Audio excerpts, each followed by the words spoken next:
拉致とは何でしょうか。これは人を力ずくで連れ去ること、人さらいでございます。監禁とは何でしょうか。これは部屋に閉じ込める、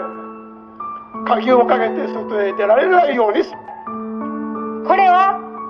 戦後最大の人権侵害と言われております家庭連合の信者に対する拉致監禁についてのパネルです。旧統一教会に激しい反感を持つ者たちが組織的に連携して旧統一教会の信者たちを本人の意思に反し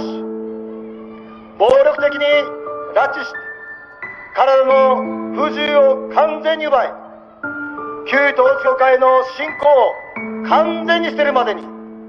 マンションの一室で監禁することであります。